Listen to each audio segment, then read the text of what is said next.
Hello humans, welcome back to your thoughts are valid and I hope you all are doing great. आज हम continue करने वाले हैं performance appraisal वाली unit A और ये है पार्ट 11 क्रैश कोर्स का। So let's start with the video. So today we are going to cover these topics. So first we will cover judgmental performance appraisal methods, in which we will read about written narratives.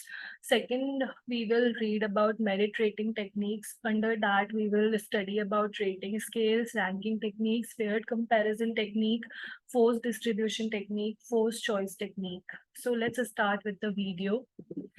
So first, let's start with judgmental performance appraisal methods, and we are studying about return narratives under this. So return narratives and performance appraisal methods are descriptive evaluations that provide detailed feedback and assessment of an employee's performance over a specific period. These narratives offer a more comprehensive and personalized perspective compared to numerical ratings alone. It allows manager or supervisors to elaborate on the employee's strength, areas for improvement, accomplishments, and contributions. Begin the narrative with a brief introduction outlining the purpose of the evaluation, the time frame it covers, and the context in which the employee's performance took place. So basically, here we are studying about how to how to basically write return narrative, or how to use this return narrative method of performance appraisal. So we have to begin this narrative with brief introduction, which outlines the purpose of the evaluation and also the time frame it covers and the context in which the employee's performance took place. So, like first we need to tell why we are evaluating, then in how many months, like that performance is for how many months. Like we observe the employee for how many months, so that will come under time frame, and the context in which the employee's performance took place. It highlights the employee's notable achievements, projects completed, goals met, contributions to the organization, and whoever is writing the return narrative can use specific examples to illustrate their impact. It also identifies the employee's strength, skills, qualities that have positively influenced their performance. It explains how these strengths have contributed to their effectiveness in their role. It also discusses areas where the employee can improve or develop further. Like it basically tells about how to be constructive. Whoever is writing this explains how the employee can be more effective, what skills he or she needs to possess to be more effective and productive. It also provides actionable suggestions for growth. Focus on helping the employee enhance their skills and capabilities. Then adaptability and learning. So it also comments on the employees' adaptability, willingness to learn, and how they respond to feedback or changes in their role. It also highlights instances where the employee demonstrated a capacity to learn and adjust. Then collaboration and communication. It evaluates the employee's ability to work with colleagues, communicate effectively, and contribute to a positive team environment. It mentioned instances where they displayed strong teamwork and effective communication skills. Leadership and initiative, if applicable, discuss the employees' leadership qualities, their willingness to take initiative, and how they have influenced their team or projects positively. Then feedback and goals. It references any previous feedback given to the employee and whether they have made changes after that feedback. Set clear goals for the upcoming evaluation period. Focus on both performance improvement and skill development. Overall performance rating. It concludes the narrative with an overall assessment of the employee's performance. This can be a summary statement or a rating that reflects their overall contribution and growth. Future development plan. It discusses the employees' developmental needs, training opportunities, and potential areas for growth. It encourages the employees' active participation in their professional development. And in closing remarks, it ends with a positive and encouraging note, expressing appreciation for the employee's contribution and dedication. Remember, well-written narrative should be objective, specific, and based on observable behaviors and outcomes. It should not be biased, and the aim is to provide a comprehensive and balanced assessment that guides the employee's growth while recognizing their achievements. So this is all about written narratives, which comes under judgmental performance appraisal method. Now we will read about merit rating techniques. So it is a systematic process for measuring the performance of the employees in terms of job requirements. It utilizes various rating techniques for comparing individual employees in a work group in terms of personal qualities or deficiencies and the requirements of their respective jobs.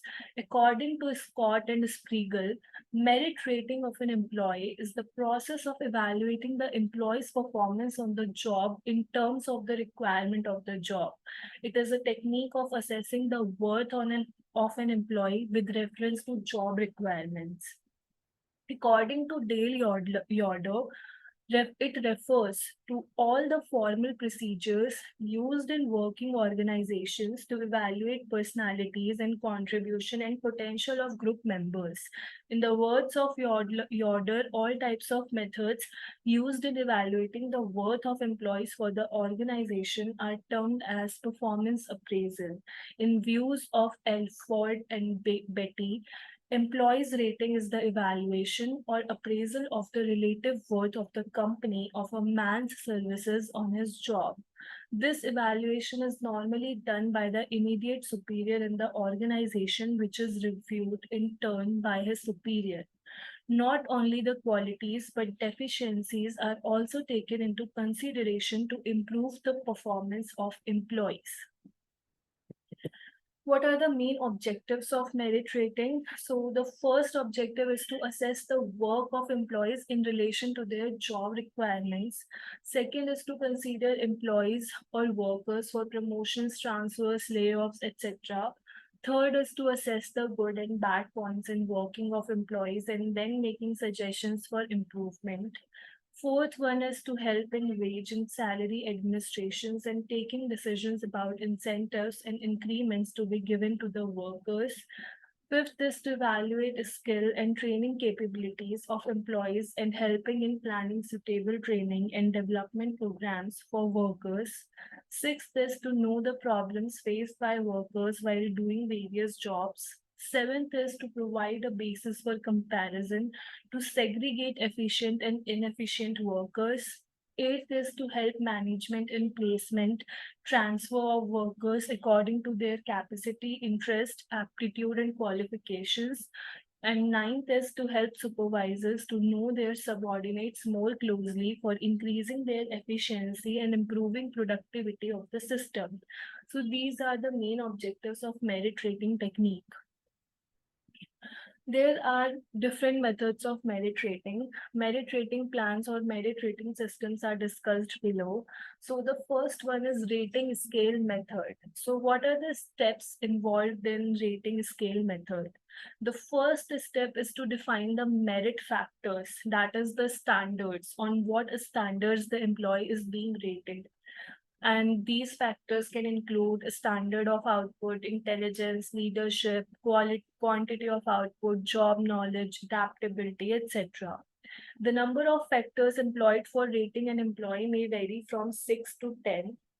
Then these are each of the factor or each of the standard employed for rating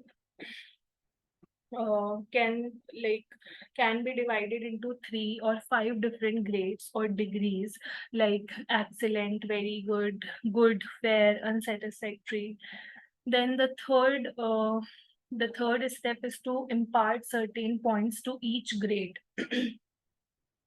For example, 10 marks to A grade, 8 marks to B grade, like that. The worth of an employee can be determined from the total points he gets for all his merit factors. On the basis of these points, different workers can also be compared. Then second is ranking methods. It is like the simplest, oldest, and most conventional method of merit rating. Every employee is judged as a whole without distinguishing the rates from his performance. In this method, a list is then prepared for ranking the workers in order of their performance on the job so that an excellent employee is at the top and the worst at the bottom. It permits comparison of all employees in any single rating group, regardless of the type of work. The difficulty of this method is that it is very difficult to compare persons on the whole when they differ in qualities and attitudes, etc. This method only gives the idea about the standing of various people and not the actual difference among them. This method, however, does not indicate specific strengths, weaknesses between two or more workers. This technique is used in those enterprises where there are few workers. Third is paired comparison method. So in this method, every person is compared trait-wise with other persons one at a time. The number of times one person is compared with others is recorded on a piece of paper. These numbers helps in yielding rank of employees. For example, if there are 5 persons to be compared, then A's performance is first compared with that B to determine who has better performance between A and B. Then A's performance will be compared with C, D, E in turn, and their performance will be recorded. Later, B will be compared to C, D, E, since he has already been compared with A earlier. Afterwards, C will be compared with D and E and so on. The results of these comparisons are tabled and a rank is assigned to each employee. The number of comparisons can be worked out with the formula, and the formula is number of comparisons is equal to n minus 1 divided by 2, where n is the total number of the employees to be evaluated. This method gives more reliable rating than a straight rate ranking, but it will be suitable only when the number of persons is small. So this is the paired comparison method. Moving on, then is post distribution method. Some evaluators suffer from a constant error. That is, either they rate all workers as good, average, or poor. They do not evaluate the employees properly. This system minimizes raters' bias so that all employees are not equally rated. This system is based on the presumption that all employees can be divided into 5 categories: outstanding, above average, average, below average, and poor. The main aim in this system is to spread ratings in a number of grades. This method will be useful only when the group of employees is large. It is also easy to understand and simple to apply. And then the last method for today, which is post choice rating method. So here the rater is asked to select one statement out of 2 or 4, which in his opinion is most characteristic of the employee, and another which is least, or both. In effect, the forced choice system is an attempt to devise an objective method of arriving at the same answers that the top management would reach after a protracted and complicated process. To serve a practical example, the subordinate A. So the subordinate, the first part will be command respects by his action. It would be most characteristic. Then B is cool-headed. C is indifferent. That is least characteristic. We can say it can be optional rating. And D, it is overbearing. 2 of these are favorable and the other 2 are unfavorable. One of the 2 favorable terms checked as most characteristic gives plus credit, whereas the other gives no or negative credit. However, articulation of these characteristics and the determination of the scoring key, most and least, are crucial in a just rating by this method. So I hope these all 5 methods are clear to you of merit rating. In merit rating, we studied about rating, ranking, paired comparison, forced distribution, forced choice. Okay. And in judgmental performance appraisal method, we studied about written narratives. So I hope all these are clear to you. If you have any doubt, please do ask in the comment section. And that is it for today's video. I will see you all in the next video. Thank you so much for watching.